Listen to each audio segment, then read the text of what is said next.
हमें इस वीडियो के माध्यम से यही कहना है कि हमें फ़ख्र है कि हम बाबा साहब भीमराव अंबेडकर के अनुयायी हैं, उनके विचारधारा पर चलने वाले हैं। तो आप कह सकते हैं कि बाबा साहब भीमराव अंबेडकर के मुख्य जो विचार थे वह क्या थे। तो बाबा साहब डॉक्टर भीमराव अंबेडकर मानववादी विचारधारा में विश्वास रखते थे।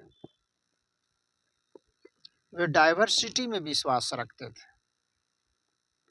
वे मानव के अधिकारों के प्रति लोगों को सचेत करते रहते थे तथा उनके अधिकार को वे दिलाना चाहते थे। बाबा साहब भीमराव अंबेडकर शोषित वंचित भारतीय समाज के लोगों के लिए अपने जीवन में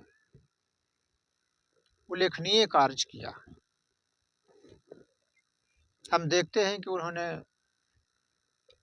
एससी यानी अनुसूचित जाति को 15% आरक्षण संविधान के आर्टिकल के 19 धारा 341 के तहत दिया। वही एसटी यानी अनुसूचित जनजाति को भी हम देखें तो उन्होंने 7.5% आरक्षण संविधान के आर्टिकल 342 के तहत दिया।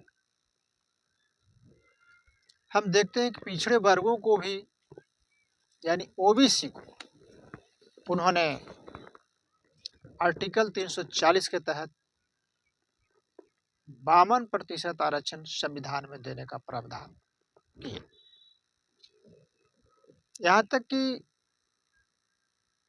महिलाएं जो भारतीय समाज में दोयम दर्जे की मानी जाती हैं, उनके लिए भी उन्होंने संविधान सभा के सामने 11 अप्रैल 1947 को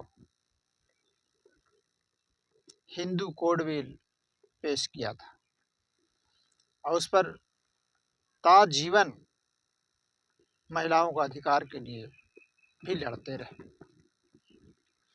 बाबा साहब ने, आप जानते हैं कि वे कानून मंत्री थे और वह रहते मजदूरों को अधिकारों के लिए भी उन्होंने लड़ा।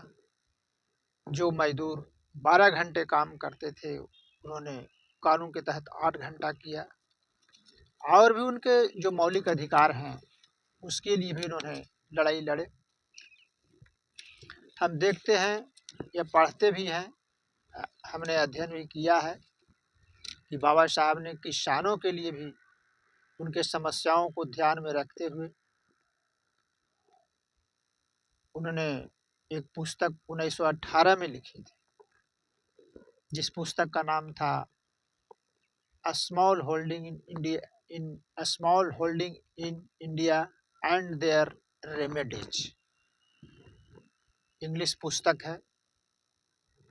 उसमें उन्होंने छोटे किसानों को भी ध्यान में रखा और उसमें उन्होंने चर्चा की है कि कैसे छोटे किसान भी अधिक मुनाफा खेती से कर सकते हैं और किसान अपनी समस्याओं को खेती से ही कैसे निदान कर सकते हैं। उसमें काफ़ी विस्तृत चर्चा है उस पुस्तक में। तथा छोटे किसान भी अधिक मुनाफा खेती करके सुखी एवं समृद्ध कैसे हो सकता है, इन सारी बात का चर्चा उस पुस्तक में उन्होंने किया है।